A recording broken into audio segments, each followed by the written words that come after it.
sama Ibu kemarin. Iya, silakan duduk Mbak Iya, Fiona. Ibu. Nah, gimana nih kabarnya Mbak Fiona? Alhamdulillah baik. Baik. Nah, di sini Mbak Fiona dari kelas apa ya Mbak Fiona? Saya dari kelas 12 IPS 4, Ibu. Baik, 12 IPS 4. Berarti kelasnya itu yang di bawah itu ya Mbak Fiona? Iya, di bawah. Nah, iya Mbak Fiona, senang sekali bisa bertemu dengan Mbak Fiona pada hari ini. Nah, di sini kalau boleh tahu, pastinya juga Mbak Fiona datang kemari mempunyai tujuan ya Mbak Fiona untuk melakukan sesi konseling hari ini. Nah, kalau boleh tahu, Mbak Fiona, apa ada kelas hari ini? Atau memang pas jam kos ya Mbak Fiona? Kebetulan tadi udah pulang duluan, soalnya kelas saya nggak ada pramuka, Ibu, gitu. Soalnya di SMA Bulu Lawang, ini ada kartu pelajarnya. Di SMA Bulu Lawang itu kebetulan kalau kelas 12 sekarang udah free jam pramuka, jadi bisa nemenin Ibu hari ini. Oh, baik Mbak Fiona, dengan senang hati Mbak Fiona datang kemari untuk melakukan sesi konseling hari ini. Berarti Mbak Fiona ini yang kemarin malang menghubungi saya ya Mbak Fiona? Iya, Ibu. Oh, baik Mbak Fiona. Nah, sebelumnya Mbak Fiona, Ibu pengen tahu nih, sebelumnya Mbak Fiona pernah ke ruang konselor? Nggak pernah sih, Bu, baru kali ini coba-coba menghubungi gitu ya. Oh iya, berarti ada permasalahan yang ini diselesaikan ya? Iya. Baik, tidak apa-apa Mbak Fiona. Nah, kalau memang Mbak Fiona belum pernah datang ke ruang konseling, nah di ruang konseling ini ada beberapa asas yang perlu diketahui Mbak Fiona, karena ini juga agar Mbak Fiona lebih bisa tahu nih di konseling ini bagaimana, seperti apa, seperti itu. Baik, Ibu akan menyebutkan satu persatu. Yang pertama ada asas kerahasiaan ya Mbak Fiona. Nah, di sini diharapkan Mbak Fiona ini menceritakan segala sesuatu apapun itu, tenang saja, Mbak Fiona juga tidak perlu khawatir, karena memang dengan adanya asas kerahasiaan ini Mbak Fiona bisa menceritakan segala sesuatu itu dengan tenang, karena ini bersifat rahasia. Dan setelah Mbak Fiona keluar dari ruangan ini, tenang saja, akan terkunci permasalahannya, tidak akan melebar kemana-mana, seperti itu Mbak Fiona. Nah, yang kedua ada asas keterbukaan. Nah, asas keterbukaan ini Mbak Fiona, diharapkan Mbak Fiona ini menceritakan segala sesuatu yang terjadi kepada Mbak Fiona ini dengan secara terbuka, agar kita juga bisa mencari solusi bersama-sama, agar kita juga bisa bersharing tentang permasalahan yang ada pada Mbak Fiona. Seperti itu ya Mbak Fiona. Nah, yang terakhir ini Mbak Fiona, ada asas kesukarelaan. Di mana asas kesukarelaan ini Mbak Fiona datang ke sini itu tidak ada keterpaksaan dari siapapun. Itu hanya dengan niatnya Mbak Fiona sendiri. Apakah iya? Iya, Ibu. Tidak ada keterpaksaan ya? Nggak ada. Ya, baik. Terima kasih Mbak Fiona. Nah, di sini Ibu juga meminta maaf karena dalam sesi konseling kali ini Ibu hanya memiliki waktu selama 30 menit saja Mbak Fiona, karena memang jadwal Ibu yang sedikit padat ya Mbak Fiona. Jadi kita mungkin nanti bisa berkonsultasi di lain waktu lagi, menjadwalkan waktu lagi untuk bertemu, seperti itu Mbak Fiona. Nah, mungkin ada pertanyaan yang sebelum kita akan mengulik nih permasalahan dari Mbak Fiona. Ya nanti ini kita bakal coba sharing aja kan, Bu, kayak saya cerita tentang keluh kesah saya gitu kan, Bu. Iya Mbak Fiona, nanti kita akan bercerita mengenai permasalahannya Mbak Fiona. Nah, gimana nanti juga Ibu akan membantu Mbak Fiona untuk mengeksplorasi masalah apa yang sedang terjadi kepada Mbak Fiona, sehingga nanti kita juga bisa menempatkan teknik apa yang cocok untuk permasalahan Mbak Fiona ini, sehingga Mbak Fiona datang kemari agar keluar dari forum ini juga bisa merasakan lega dan juga lebih tenang setelah sesi konseling ini. Seperti itu Mbak Fiona. Apakah ada yang ditanyakan? Sudah cukup, Ibu, mungkin bisa dimulai. Baik, udah siap nih berarti ya. Siap, oke. Terima kasih Mbak Fiona. Nah, sebelumnya Ibu tadi juga belum kenalan ya Mbak Fiona? Oh iya. Iya. Saya belum kenal sama ibu ya. Iya, perkenalkan, nama saya Fitria Salsabila Wijayanti. Saya guru konselor di sekolah ini ya. Mbak Fiona bisa panggil saya Bu Firda saja, seperti itu. Nah, boleh tahu nih Mbak Fiona, kegiatan selain ekstra pramuka nih, apa yang diikuti oleh Mbak Fiona di sekolah SMA Bulu Lawang ini? Kalau di sekolah itu kebetulan ada ekstra pencak silat kan ya ibu ya. Cuma saya nggak ikut ekstranya sih, cuma saya ikut di kegiatan pencak silat. Jadi saya latihannya itu di SMA 1 Turen. Kebetulan saya ikut Puslacap Kabupaten Malang. Jadi latihannya gabungan di situ ibu. Wow, hebat sekali Mbak Fiona. Udah banyak juara nih pastinya ya. Alhamdulillah. Alhamdulillah. Sampai tingkat mana nih kejuaraannya nih?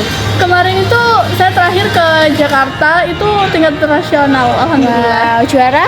Juara 3. Wow, hebat sekali Mbak Fiona. Dengan Mbak Fiona bisa mentata ya antara akademik dan non akademiknya. Hebat sekali. Nah, kalau boleh tahu Mbak Fiona, pasti sebelumnya itu Mbak Fiona datang ke sini kan juga ada permasalahan yang ingin di-sharingkan bersama Ibu. Nah, kalau boleh tahu nih Mbak Fiona, sedikit ceritakan mengapa Mbak Fiona bisa datang kemari dengan mungkin ada permasalahan yang ingin diselesaikan bersama Ibu. Baik ibu, jadi ada sedikit permasalahan yang ingin saya sampaikan, tapi mungkin ini lebih ke latar belakang keluarga ya. Nah itu tentang pengaruh ayah saya sama keluarga, terus sama saya juga gitu, intinya gitu. Baik, jadi ada permasalahan bersama keluarga. Iya. Kalau boleh tahu Mbak Fiona, apakah masalah keluarga ini menjadi salah satu faktor yang menyebabkan Mbak Fiona terganggu dengan akademiknya? Sedikit sih bu. Sedikit. Baik, kalau boleh tahu nih Mbak Fiona, coba ceritakan lebih lanjut nih kepada Ibu, gimana sih mungkin ada permasalahan dengan keluarga yang menyebabkan Mbak Fiona ini sedikit mempengaruhi akademiknya Mbak Fiona, sehingga Mbak Fiona merasa kayak terganggu atau mungkin merasa ada hal yang perlu di-sharingkan bersama Ibu. Iya baik, saya ceritakan dulu latar belakang keluarga saya yang menyebabkan adanya permasalahan ini ya bu ya. Iya. Masalahnya itu mungkin kalau menurut saya ini bermula dari ayah saya yang tidak bekerja. Nah, kenapa kok bisa mempengaruhi akademik saya? Karena kalau tidak bekerja otomatis kayak nafkah di keluarga juga berkurang ya bu ya. Jadi kalau untuk memenuhi kebutuhan, untuk memenuhi akses pendidikan saya itu pun juga terbatas. Jadi mungkin permasalahannya di situ, ayah saya kayak kehilangan tanggung jawab untuk menafkahi anak, menafkahi keluarga, kayak lari dari tanggung jawabnya gitu. Nah, tapi ayah saya ini kayak nggak merasa bersalah gitu loh, kayak tetap keras kepala dan malah menuntut saya harus tetap mempunyai akademik yang maksimal. Padahal kan kalau tidak diimbangi sama materi ya agak susah ya, jadi kayak anaknya ini agak tertekan gitu. Itu sih bu. Baik Mbak Fiona, jadi Ibu sangat memahami perasaan yang dialami Mbak Fiona pada saat ini ya Mbak Fiona, karena Mbak Fiona juga merasa bahwa ini seperti ayah ini harusnya mempunyai tanggung jawab penuh terhadap keluarganya serta anaknya. Tetapi Mbak Fiona juga di sisi lain juga dituntut ya Mbak Fiona untuk harus stabil akademiknya, seperti itu. Nah, mungkin kalau boleh tahu Mbak Fiona, mungkin Mbak Fiona mempunyai rasa-rasa yang terpendam enggak, yang menyebabkan Mbak Fiona itu kadang merasa tidak nyaman ataupun merasa terganggu dengan situasi yang seperti ini. Ada sih bu, ada keadaan dimana saya merasa tertekan atau terganggu, kayak ketika saya udah capek pulang sekolah nih ya, habis belajar di sekolah, pulang terus lihat orang tua tuh lagi bertengkar masalah ekonomi gitu, terus tuh ujung-ujungnya saya yang disalahin. Terus kayak mama itu kayak lebih ke makanya kamu tuh kebutuhannya jangan gini, malah nyalahin ke saya gitu. Padahal awalnya itu bertengkarnya sama ayah, jadi kan kalau gitu tertekannya di saya ya, padahal saya tuh nggak ikut salah apa-apa juga. Saya juga sekolah itu berusaha nurutin tuntutannya orang tua, tapi pulang malah bukan dikasih tempat ternyaman, malah dimarahin, malah direcokin kayak gitu. Ya nggak apa-apa sih, mungkin orang tua emang nggak punya tempat cerita ya kalau nggak ke anak, tapi saya sebagai anak remaja juga sedikit merasa terganggu sama keluhan-keluhan mama saya itu kayak gitu. Jadi kayak apalagi kalau udah diomongin yang jelek-jelek itu kayak kamu tuh anaknya gini kayak diungkit-ungkit gitu. Kadang tuh mikir kayak kenapa ya aku lahir kalau ujung-ujungnya diungkit-ungkit gini gitu kan. Gak ada ya anak yang namanya kepengen lahir terus nyusahin orang tua, kan gak ada gitu.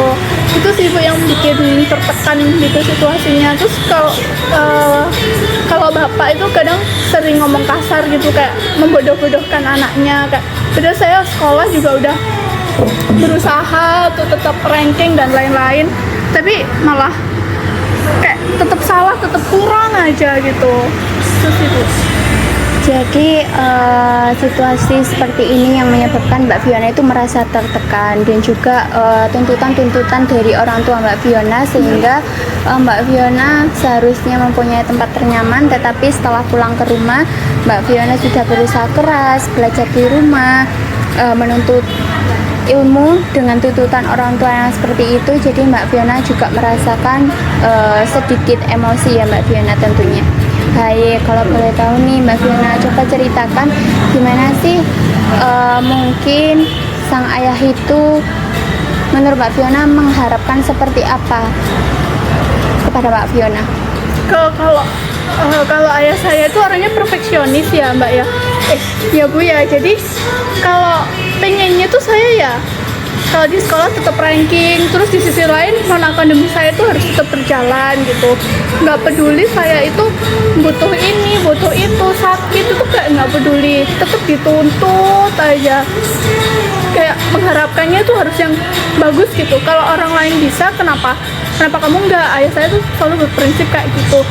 Ya bener sih, emang tujuannya ngedidik saya buat lebih baik lagi, tapi mungkin apa ya, harus bisa disesuaikan lah sama kapasitas anaknya tuh seperti apa. Nah ya saya tuh nggak melihat kapasitas saya di situ. Terus kayak kalau misal saya ada kurang, ada salah gitu ya, ayah saya tuh kayak nggak segan-segan buat main tangan ke saya gitu. Jadi kan itu kayak apa ya, tuntutannya terlalu tinggi banget, terlalu sesempurna mungkin. Apalagi saya anak perempuan, kalau dikasarin juga perasaan ya Bu gitu.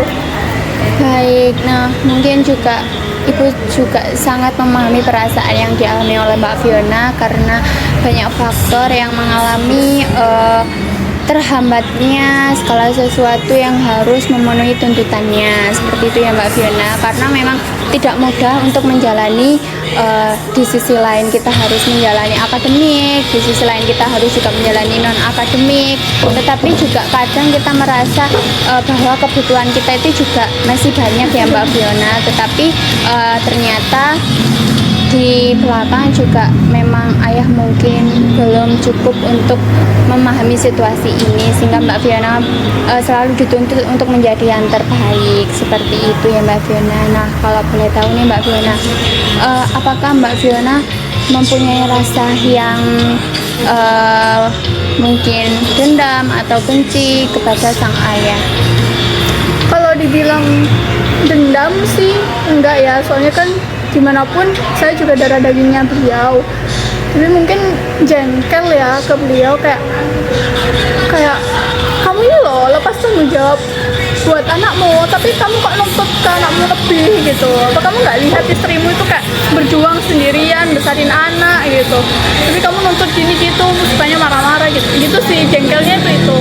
Tapi kalau misalnya lagi baik-baik aja di rumah ya udah nggak apa-apa gitu. Baik, nah berarti selama ini untuk memenuhi kebutuhan itu apakah dari Mbak Fiona sendiri bekerja atau memang dari mama? Kebetulan kebetulan kakak saya yang pertama itu sudah bekerja ya, jadi mungkin dibantu sama kakak. Terus mama di rumah juga jualan, jadi ada pemasukan lah sedikit-sedikit gitu buat bantu. Nah terus saya juga alhamdulillah di sekolah itu kan nggak bayar ya Bu ya, sama dapat beasiswa, jadi itu agak sedikit membantu sih buat akademik saya. Baik, memang Ibu sangat memahami ya Mbak Fiona, karena memang ini juga sulit karena dengan berjalannya waktu Mbak Fiona tambah dewasa, tambah sudah menginjak sesuatu hal yang harus ditanggungjawabkan kepada Mbak Fiona. Tetapi ini juga merasa Mbak Fiona ini sangat berat seperti itu ya Mbak Fiona. Baik, mungkin Mbak Fiona juga bisa nih menceritakan gimana sih Mbak Fiona menanggapi hal ini. Mungkin kalau saya sekarang ya Bu ya, menanggapi hal ini kayak menanggapi ayah saya yang main tangan, yang emosian, itu lebih ke sekarang harus bodo amat sih. Kayak ya udah maunya gimana, kalau emang aku udah berkembang, aku udah maju, tapi emang nggak sampai di yang diinginkan orang tua, ya udah emang kan kemampuanku sampai di situ. Kalau dipaksain nanti aku sakit sendiri. Nah gimana caranya aku yang ngasih pengertian ke orang tua pelan-pelan, kayak aku tuh cuma mampu sampai di sini gitu loh. Tapi kalau misalnya masih tetap dituntut, ya udah aku tetap gak maksain. Kayak lebih ke sedikit egois sama diri sendiri sih sekarang gitu.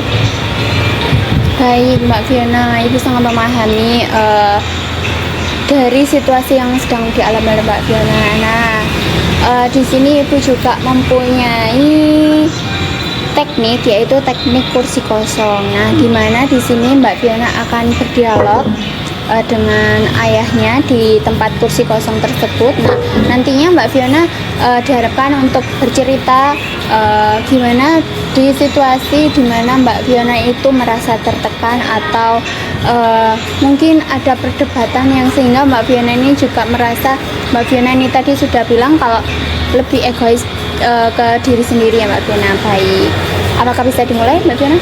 Bisa aja, jadi nanti saya kayak seolah-olah bercerita kepada ayah saya gitu ya Bu ya. Ya, jadi nanti ada kursi kosong itu ya Mbak Fiona. Nah, nanti di situ Mbak Fiona menjadi peran sebagai ayah, dimana ayah itu gimana kalau Pengennya saya tuh gimana nah gitu. iya, atau memang ini Mbak Fiona kan duduk di peran sebagai ayah. Nah, itu ayah itu cara ngomongnya itu gimana ke Mbak Fiona, nuntutnya itu seperti apa. Nah, seperti itu. Jadi nanti untuk dirinya Mbak Fiona sendiri duduk di sini. Nah, itu juga bisa mengeluarkan gimana sih pendapat Mbak Fiona di situasi tersebut. Seperti itu. Baik, bisa. Baik, Bu. Bisa. Silakan Mbak Fiona.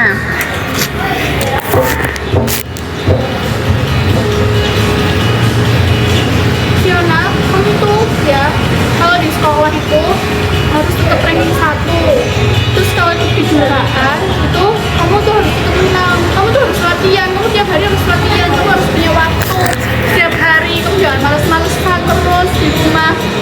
Terus kalau di rumah itu bantu ke mama, kayak bantu ini bantu itu, jangan diem aja, jangan HP aja kamu tuh taunya. Kamu kalau di sekolah tuh pasti ya gitu, main HP aja, jangan main HP aja, didengerin gurunya kalau jelaskan tuh gimana, biar kamu tuh pinter, kamu bisa masuk paralel, kamu bisa masuk universitas impian kamu. Kalau kamu males-malesan gitu, mau jadi apa? Kamu kalau nggak bisa diatur, nggak usah di rumah, pergi aja. Kamu jadi anak nggak menguntungkan banget. Kamu tuh bodoh kalau terus-terusan gitu.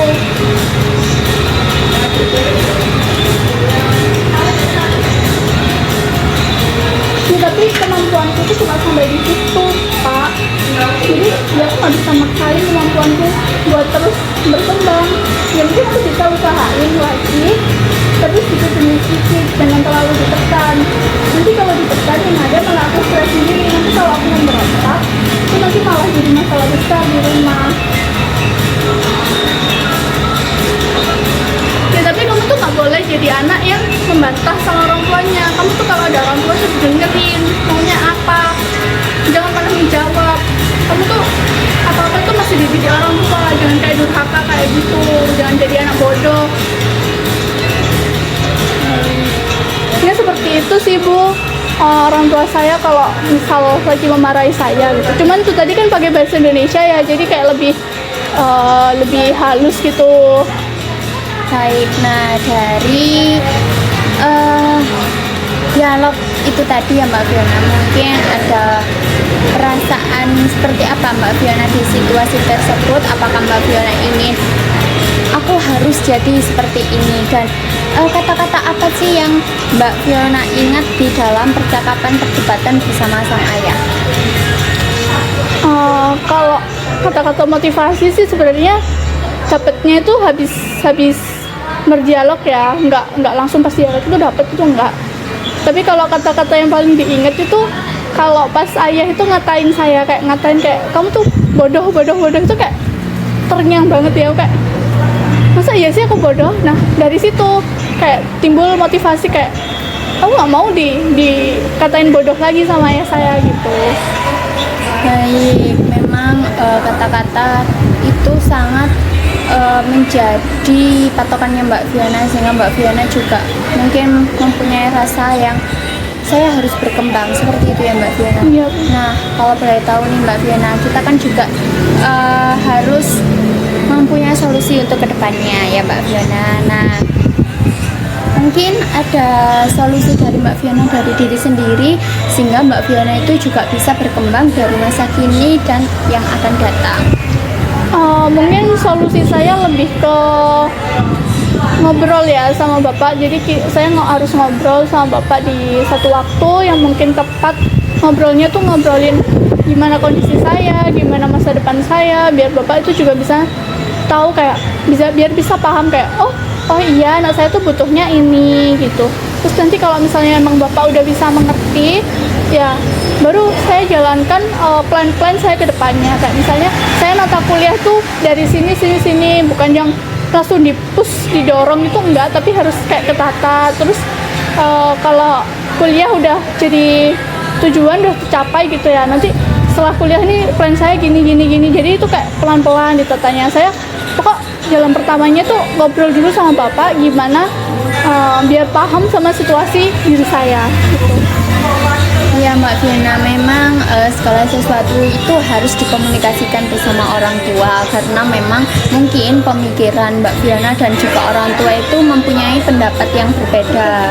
Nah, di sisi lain orang tua mintanya ini, sedangkan Mbak Fiona yang menjalankan memang dalam situasinya seperti ini. Bukan Mbak Fiona suka mungkin dituntut, tetapi juga tidak selamanya harus dituntut untuk memenuhi ekspektasi orang tua, karena Mbak Fiona juga merasa bahwa kemampuan Mbak Fiona itu Mbak Fiona punya kapasitas tersendiri seperti itu ya Mbak Fiona. Baik, nah mungkin apakah ada yang masih perlu untuk Mbak Fiona kembangkan untuk kedepannya? Kalau yang mau saya kembangkan ke depannya, yang pertama itu jelas kayak menuruti orang tua, kayak tuntutannya orang tua ini saya harus bisa mencapai tuntutan orang tua, tapi dengan step saya sendiri. Yang harus dikembangkan lagi itu kayak pola pikir saya, terus emosi saya juga menghadapi orang tua yang sering bertengkar, terus sering emosi juga. Jadi saya yang harus menurunkan emosi ya, biar nggak jadi ledakan di rumah gitu. Baik, jadi Mbak Fiona di sini juga harus belajar untuk mengontrol emosinya, harus lebih menata pelan-pelan bagaimana step by step menurut Mbak Fiona yang sekiranya Mbak Fiona itu mampu untuk menjalankannya, seperti itu ya Mbak Fiona. Nah, mungkin ada hal-hal yang membuat Mbak Fiona ini juga sakit hati, mungkin memang kita sadari saja, nanti kita juga bisa mengobrolkan hal ini bersama orang tua agar kata-kata yang diucapkan agar tidak terulang seperti itu. Karena memang kadang kita itu bersemangat itu kalau berada di tempat yang nyaman seperti itu ya Mbak Fiona. Jadi kita tumbuh dan berkembang itu harus di tempat yang nyaman. Nah, nanti juga bisa Mbak Fiona untuk sedikit bercerita pelan-pelan kepada ayah di suatu momen yang pas agar kita juga bisa saling mengerti keadaan satu sama lain seperti itu ya Mbak Fiona. Ya, Ibu. Nah, kalau boleh tahu nih Mbak Fiona, setelah sesi konseling ini mungkin ada yang Mbak Fiona ingin ungkapkan kepada Ibu dan apa yang mungkin dirasakan Mbak Fiona setelah sesi konseling hari ini? Setelah konseling sama ibu hari ini tuh lebih sedikit lega sih Bu, karena kan kalau masalah keluarga nggak mungkin ya saya cerita ke temen. Jadi kalau ada sesi konseling ini saya bisa ngungkapin, terus kayak tadi ada asas keterbukaan, terus kayak dijamin nggak disebarkan rahasianya, tuh kayak ngerasa tenang gitu. Oh iya, nanti aku cerita nggak bakal disebarin nih rahasiaku gitu. Jadi lega sih Bu perasaannya gitu. Baik Mbak Fiona, alhamdulillah kalau seperti itu. Nah, baik Ibu akan sedikit menyimpulkan permasalahan yang sedang dialami Mbak Fiona ya. Jadi di sini Mbak Fiona mengalami tekanan ya Mbak Fiona, antara tekanan emosi, materi dan apapun itu jadi satu. Nah, di sini juga Mbak Fiona dituntut oleh orang tua untuk selalu menjadi yang terbaik, tetapi orang tua juga tidak bisa memahami. Tapi di sini Mbak Fiona ternyata sudah mempunyai plan-plan dan step-step untuk perubahan ke depannya, sehingga Mbak Fiona juga bisa melakukan hal yang lebih baik untuk kedepannya dengan caranya sendiri. Seperti itu ya Mbak Fiona. Benar Ibu. Baik, terima kasih Mbak Fiona. Apakah ada yang ingin disampaikan kepada Ibu? Sudah cukup Ibu, terima kasih. Baik, sama-sama. Nah, di sini Mbak Fiona Ibu sangat meminta maaf karena memang keterbatasan waktu dalam sesi konseling kali ini ya Mbak Fiona. Dan Ibu hanya mempunyai waktu selama 30 menit saja. Nah, mungkin nanti apabila Mbak Fiona ingin berkonsultasi lagi bersama Ibu, Mbak Fiona juga bisa datang langsung berjanjian untuk di grup WhatsApp atau di chat pribadi saya juga bisa, apakah saya ada jam kosong atau tidak. Nah, nanti kita bisa sharingkan lagi gimana perubahan, perkembangan Mbak Fiona antara Mbak Fiona dan keluarga, sehingga Mbak Fiona juga tidak merasakan kesepian atau memang mungkin ada tekanan, tetapi Mbak Fiona tetap bisa menjalankan dengan legowo dan ikhlas. Seperti itu ya Mbak Fiona. Iya Ibu. Baik, mohon maaf sekali karena waktunya sudah habis ya Mbak Fiona. Ibu akhiri saja. Wassalamualaikum warahmatullahi wabarakatuh. Selamat siang Mbak Fiona. Iya, siang juga Ibu.